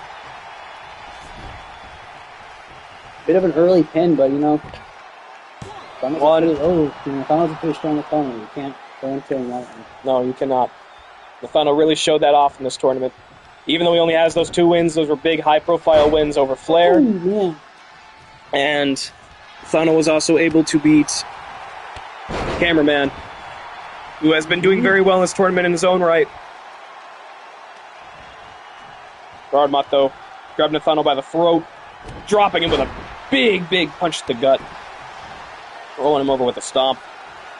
Working over the neck now. And I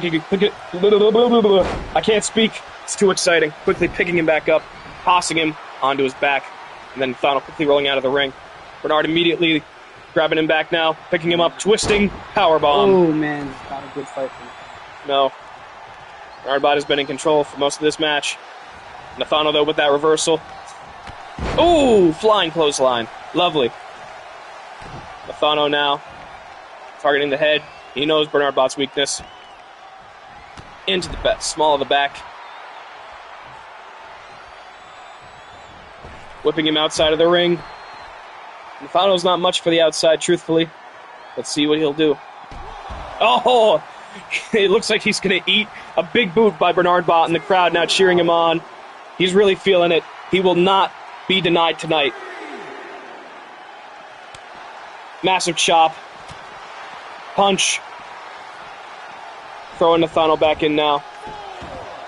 He's not looking for a count out. Bernard needs a victory. A true, proper, hard-fought one. Looking again for the bomb. No! Cutter! Similar to Taft. Bernard Bot now as a finisher. Need be wise to use it quickly. You never want to give Nathano too much time. He will make you regret it. 1, 2, 3! Wow! Man, this is a big upset.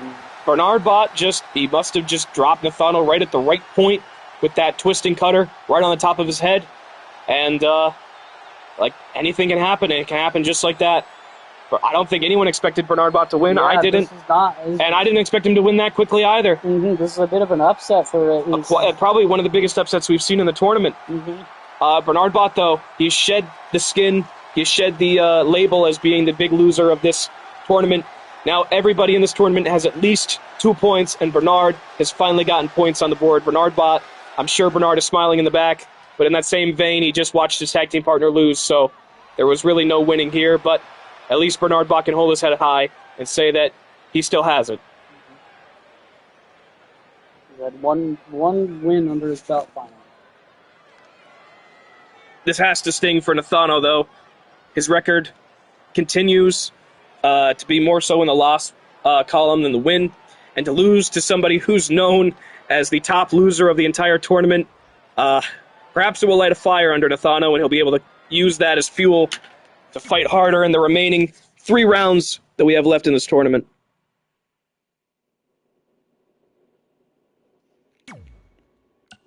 What is our next match? Our next match we have is, I think, it's definitely going to be a good one between Flair and Cameraman. Okay, we have 2 cyborgs coming up now. Battle of the Cyborgs. Flair, of course, representing Bernard Corp, just as Nathano, Bernard Bot, Bernard, Canadian Nathano, they're all part of the same group. All of them champions right now, but their records do not reflect that in this tournament. They're going to have a lot of challengers coming their way after this.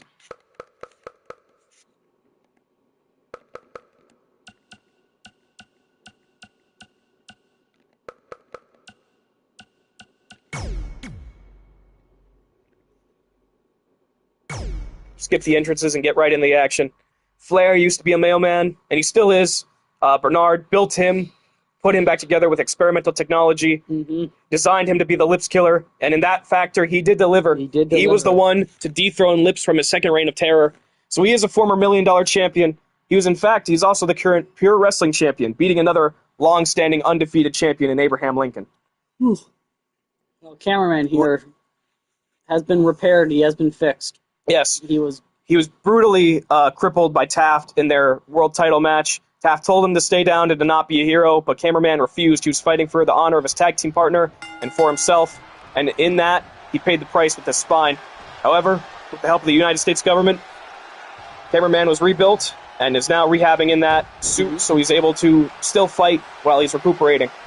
Flair, though, he is the pure champion for a reason, one of the great technical wrestlers in this company.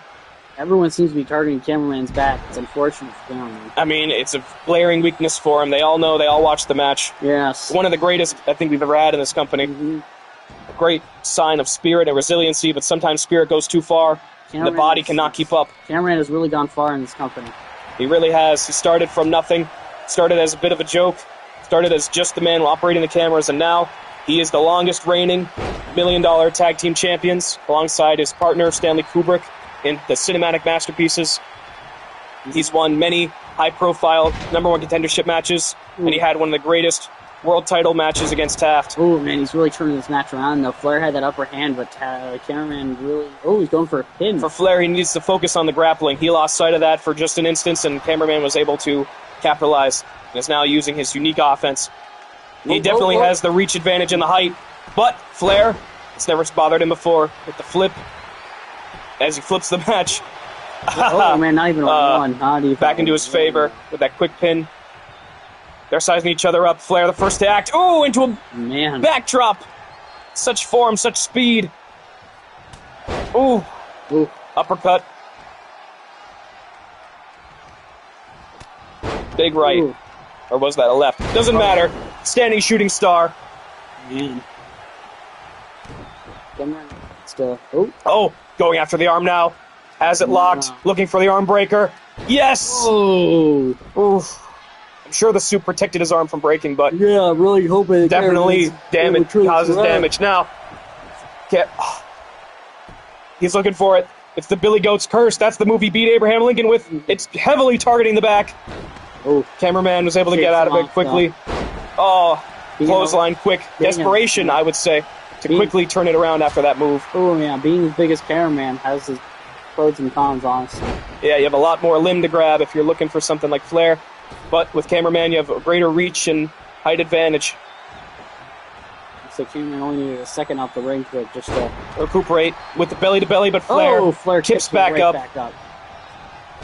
But cameraman's... Oh, never mind. I was going to say cameraman... Oh, no, cameraman still is keeping him moving, even if he's not necessarily doing much right now. Oh, there we go. Northern Lights suplex there. Cameraman's one of his patented maneuvers. He loves that move, uses it multiple times every match. Ooh, kick right to the back of the neck and back of his back. Truthfully, I mean, cameraman's legs are that long. Looking for an arm bar. Flair, though, close to the ropes. I'm sure he'll find a way out. There you go. Man, rolls him right over him. Flair's been programmed. Oh, beautiful drop kick to know all the holds, all the ins and the outs. He was built to be one of the best technical wrestlers, and he's lived up to it.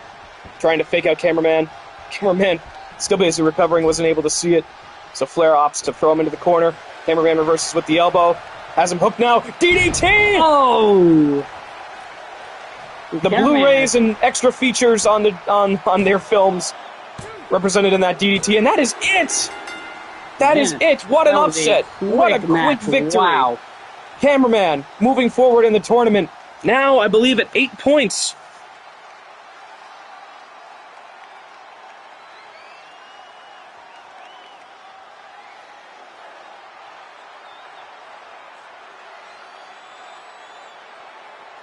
Flair remains at only 4 points. Cameraman moves on to 8 points. He is now tied in the top contention of the block. Obviously, Cameraman wants to win so that he can face Taft either in the finals or after he wins the finals and challenges Taft for the belt. Cameraman desperately wants his shot now that he feels that he's improved. And he's clearly gotten better. He's had a great record in this tournament. Quickly beating a former world champion, the man who beat Lips in short fashion. That brutal DDT. You can call it the Blu-rays and extra features, the drop. That's all it takes. Some crazy work for just a spike onto the head, and that's enough. We've seen 2 quick endings to matches.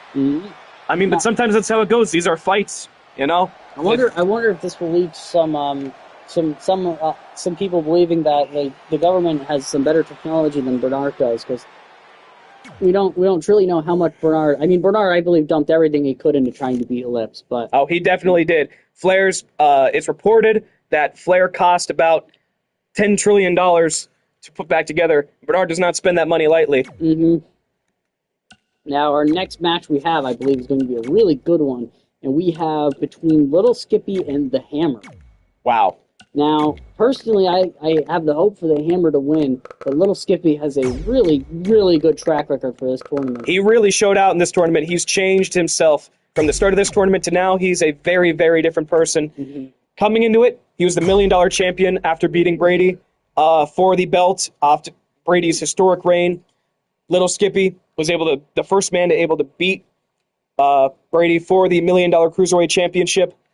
However, he came into this tournament and beat Sergeant Lips in the first round, probably the greatest upset we've ever seen in company history. After that, he changed his style, he changed his attitude, and he's been a much better competitor since. He's gotten more ruthless, more cutthroat, and he's not messing around anymore. But the Hammer, as part of the Union, alongside the Piston, the Camshaft, Jackhammer, and the Sig. They are not foreign invaders, but they are the new competitors in this company, the new signees, the whole reason this tournament exists. And the Hammer, he's had some big wins. He's beaten Lips as well. He's also beaten Flair. 2 high-profile victories. However, he's lost every other match, so he's only sitting at 4 points.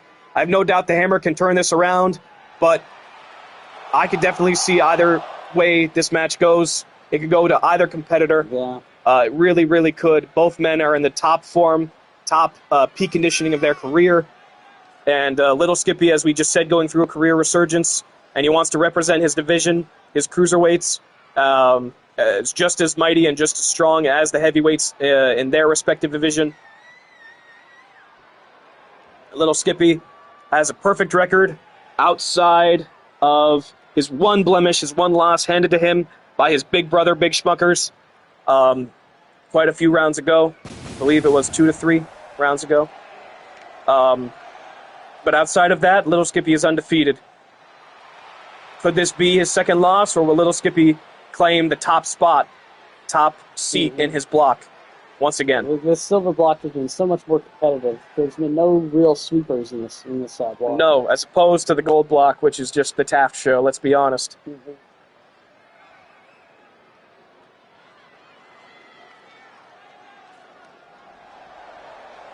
Here comes Little Skippy, his new theme music, his new entrance, his new style. As is seen, the crowd is behind him. Everyone loves him. He's truly making his clan proud, Skipstar clan, alongside his brothers, Big Schmuckers, who we'll see in the next match, and Medium Mayo, who are sitting this tournament out. Unfortunately, he did not qualify.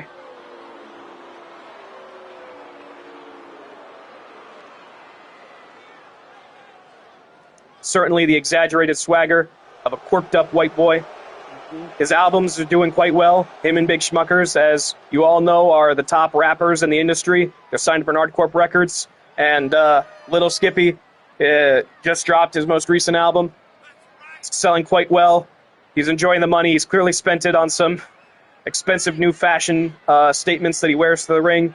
However, with how he's been doing, I mean, he deserves it. He's not bragging from nowhere. He's really showed off in this tournament that he truly belongs here in this company.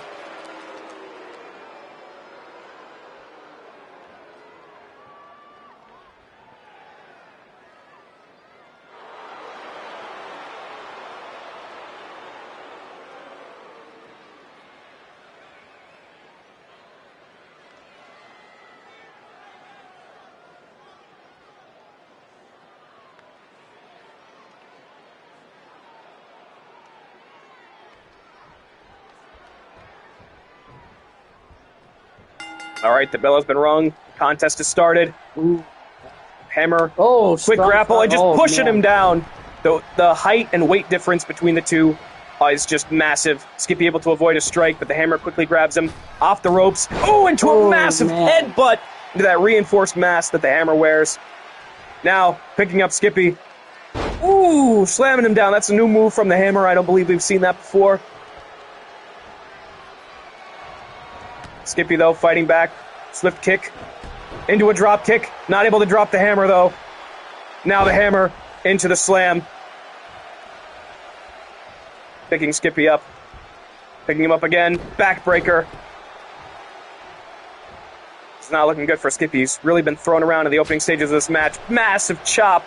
Bounce, leaning him into the ropes now. Hammer picking him up, dropping him onto those same ropes. Into the knee.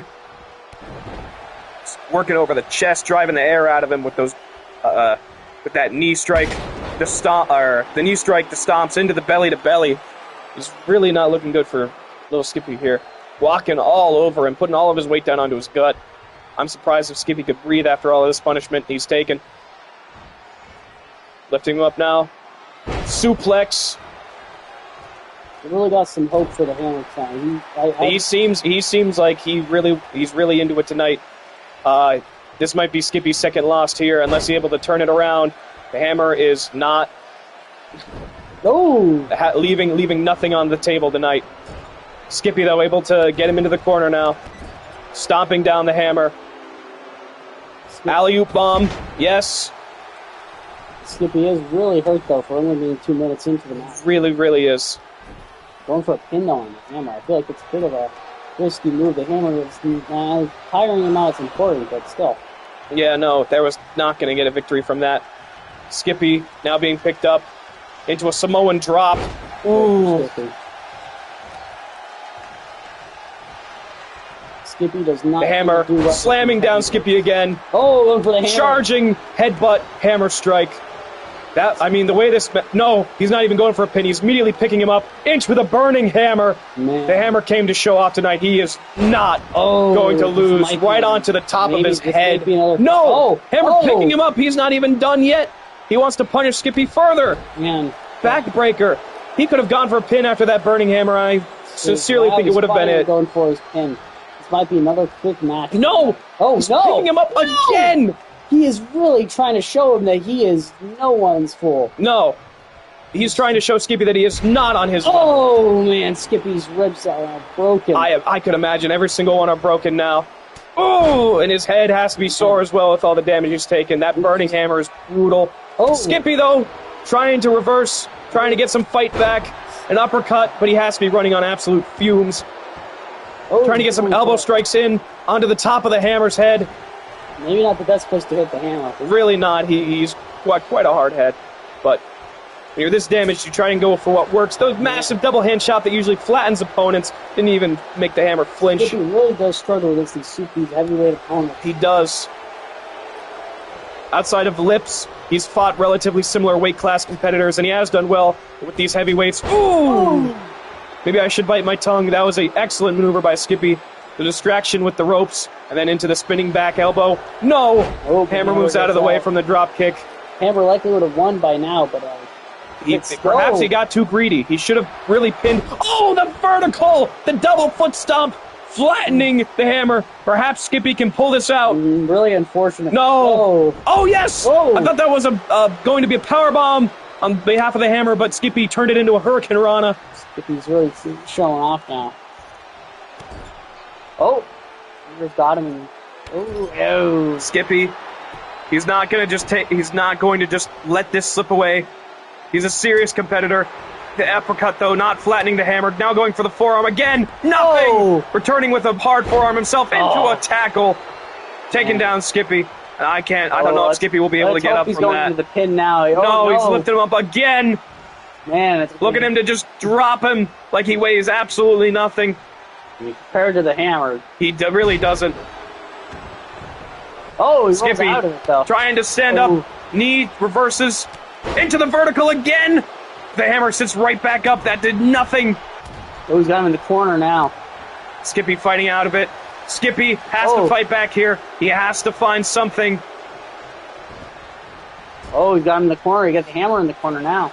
Working over the knee with that kick. Oh, monkey flip. Into the top, going up, crossbody! Oh. Yes! Into the quick pin, will he get it? 2! No! Skippy, though, he has his finish. He can look for that Skippy Revolution, which is the move he used to beat Sergeant Lips, or the Skip Star kick, the Constellation. He's looking for the kick. He's knocked out many opponents with this. And he hits it! Flush on the jaw! Down. If he can just pin the hammer, this might be it. He's going for it. Might be it for the hammer, folks. He may have been a bit too greedy. 1, 2, 3. Skippy pulls through. What an upset!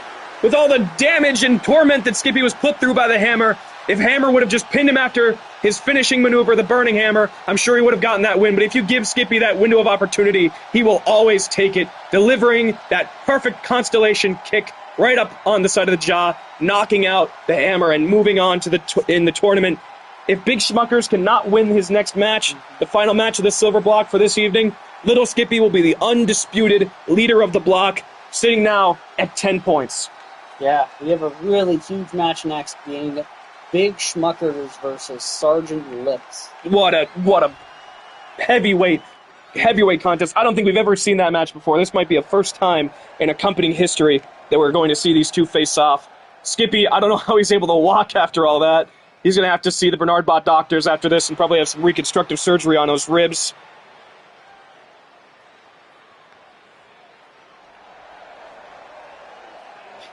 The hammer remaining at 4 points. Skippy moving ahead to 10. And now, as my colleague said, we have Sergeant Lips and Big Schmuckers. Sergeant Lips trying to get his 8th point and move ahead in the tournament. After having a rocky start, surprisingly, for someone of his reputation. Big Schmuckers has been consistent, very, very consistent, only losing once to King Oran, which was quite the upset. This is going to be. I imagine this will be a war. I don't know how long it will be, but this will be a war. This will be one of the bigger matches of the night, I hope. This is the main event of this evening, correct? Yeah, this is the main event. This is the final match. All right, we're going to watch these entrances as both men are quite charismatic. Their entrances are something. Two special fighters here. Truly. Big Schmuckers, alongside his brothers, was the inaugural Trios champions. But quite honestly, has not done much else. Yeah, really. They came in to challenge for those belts, and they won the inaugural tournament to capture them. However, for Big Schmuckers to regain that momentum, Medium Male has gone on to win the Bitcoin belt. Little Skippy obviously became the $1 million champion and has done phenomenal in this tournament. Big Schmuckers has as well, but even though he beat Little Skippy, it's hard to say that his star power can rival his brothers at this point, which I'm sure is weighing on him. Sergeant Lips, after losing his $1 million championship, watching his team Poop Ass, get beaten for the Trios belts by the Bernard Corp, their arch nemesis, he returned, beat Stan Hansen for the Blood Money Championship, the deathmatch belt, immediately challenging Bernard. And he probably would have retained if his ex-lover / now heated rival, Freakazoid, did not debut to help Bernard win that belt, as we've mentioned before in this evening. Sergeant Lips having to deal with that and fight that war surely after this tournament has concluded. There's a lot on his plate. Obviously, his top priority is to get back his $1 million championship. Earlier on in this tournament, he took 2 back-to-back losses to Little Skippy and the Hammer, which nobody thought would happen. However, since then, he has been able to win all of his other matches, and he's trying to climb back. I have no doubt that he will be able to make it to the semifinals, perhaps even to the finals. But now he's fighting a really uphill battle, I believe. He really is. Big Schmuckers and him are evenly matched. They are 2 hybrid, bizarre fighters. This can go either way. Both men need it. Big Schmuckers needs it to tie his brother Little Skippy and stay as a block leader, and Sergeant Lips needs this to progress in the tournament. Should he lose, I'm sure if he won the rest of his matches, he could still qualify, but this is a really turning point for him. If he wins this, he will be far more secure than he would have if he loses. Yeah, Lips had a surprisingly rough start in this match. You see his motto there on his towel, never give up. That is his motto. He fights for his home country of India. He fights for his brothers in Team Poop Ass, consisting of Requise and the Steiner brothers. As we saw during our last broadcast, their opening match against the D-Backs Pimping brothers in that gang war match, with Team Poop Ass picking up the victory. Of course, he fights for his boyfriend, his interpretive dance partner, Requise, who he loves very dearly. The fans love Sergeant Lips. They always have. They always will. He's truly proven himself to them, but he's really has a lot on his plate. He's really dealing with more than he ever has before. Yeah. He's on the top for so long. It's different from him. Yes. However, he's built himself up from when he originally lost after his second world title reign, that first reign of terror. He went through a dark period, but he was able to come back with that victory over Bernard to take the belt. I really wonder if he'll be able to challenge Taft again for the belt, but I'm not sure about really how it's been going for him. Originally, with his first reign, he beat Taft way back in the day to win his first title. However, Taft quickly beat him back and retained. Oh, a strong start rather than retained. They had their match. Sergeant Lips won, and then Taft quickly thereafter won it back from Sergeant Lips. Only a few months in between. Sergeant Lips looking for the quick pin. Whoa, almost got it on Big Schmuckers. That would have been Lips never does that. He always tries to win with a decisive victory, but he knows the kind of caliber that Big Schmuckers is as a fighter, and he wants to end it as quick as possible. Ooh. Looking for the under rope choke. I believe we've seen that once tonight. Yes. For the knee drop. Oh, that is. He loves that. That forearm knee drop combination. He does. Big Schmuckers, he had that early power bomb, but Sergeant Lips has, for the most part, turned it around. Oh, the ref goes down with giants like this. Oh, beautiful belly to belly. Sergeant Lips tried to charge him, and Big Schmuckers turns it around. It's a dangerous game for the ref. When you have guys this size and this level of athleticism and fight, Nobody's really safe. Our refs are Oh, man. truly, truly brave men. Especially in this kind of round. Yes. Big headbutt, Oh. flattening, and now he's just taunting to the crowd, getting their adoration. Some boos, some cheers. He is not universally beloved like Sergeant Lips. Mm-hmm. Man, Sergeant Lips really getting beat up now. Yeah. I'm really hoping... This has been a back-and-forth match. Now looking for the gory bomb. Man. Flatliner. Oh. He gets it. Not a signature, but he does love to start his matches with that move.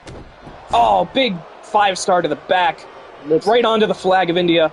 Oh, man. Oh, Looking for a shot, and he missed. missed. Sergeant Lips capitalizes, throws him into the corner. Big boot.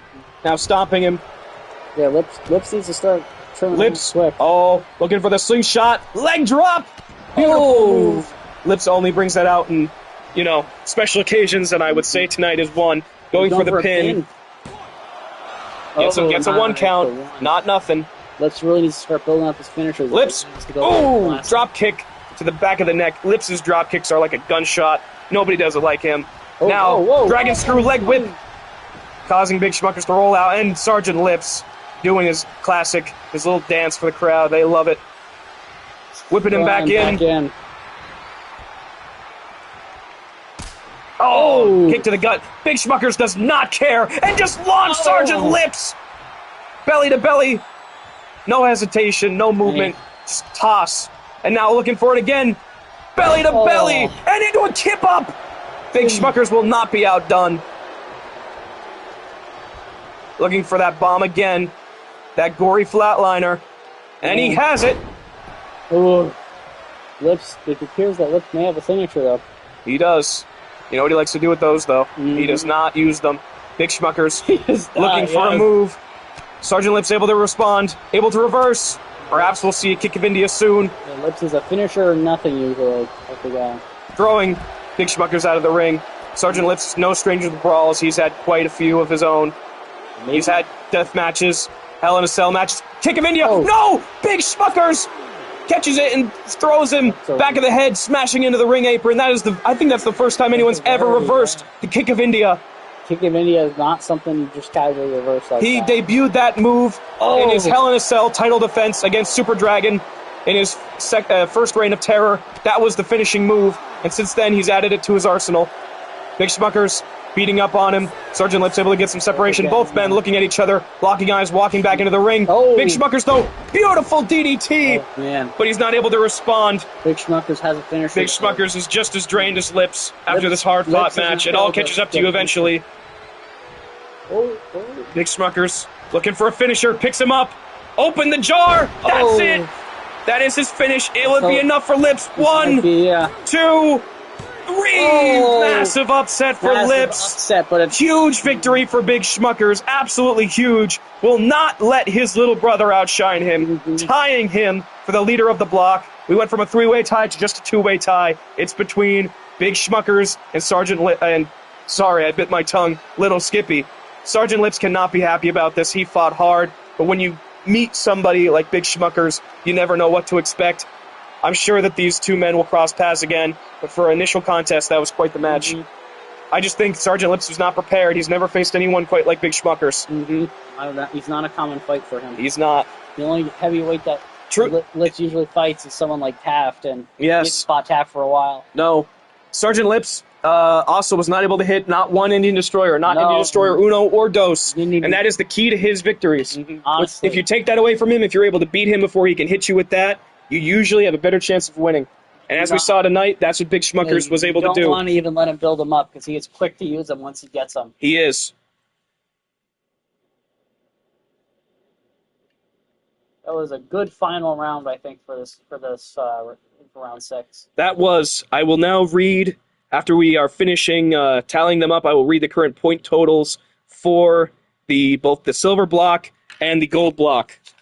For the silver block, we have King Oran remaining at 8 points. We have Bernard Bot 33 getting 2 points on the board. 2 points, finally. Good for him. Flair remaining at 4. Nathano remaining at 4. Little Skippy now at 2, 4, 6, 8, 10 points. A block leader in the silver block. Sergeant Lips remaining at 6. Cameraman, 8 points, trailing after the leaders. He has a good chance of making it in this tournament. He's a good. Patrick picking up another win himself. 4 points for Patrick. Yeah, that's good for him. Big Schmuckers going up to 10 himself as well. 10 points, 2 block leaders. So he's tied with his brother. Both of them trying to climb out ahead of each other. But for now, they remain tied. The Hammer remaining at 4 points. Sad. Quite sad for the Hammer. The Union has not. They've had great matches. They've had some big victories, but they are not truly having that great of a debut as we once thought. But they've never wrestled anybody like the competitors we have in the Money in the Bank. Let's talk about the gold block bracket. We have the undisputed King Taft with 12 points, highest in the entire tournament. Lobber John now with 7 points. Canadian Nathano with 4. Bernard with 4. Ribby with 4. Freakazoid with 6. Extra now with 8. Chris with 5. White Hat Morrison with 6. And the Piston now with 4. Very, very leaning towards one guy. Yes, Taft is definitely making it into the finals of this tournament. Yeah. We thank you for watching. The VOD will be up as soon as the end of this broadcast concludes. Check the Discord. There will be updates on the brackets, and we will also announce the upcoming Round 7 matches. After Round 7, there is only 2 rounds left. We are coming to the end of this tournament. It is heating up. Thank you for watching GoofyVerseTV. This has been Money in the Bank. We have been your commentators. Thank you for watching.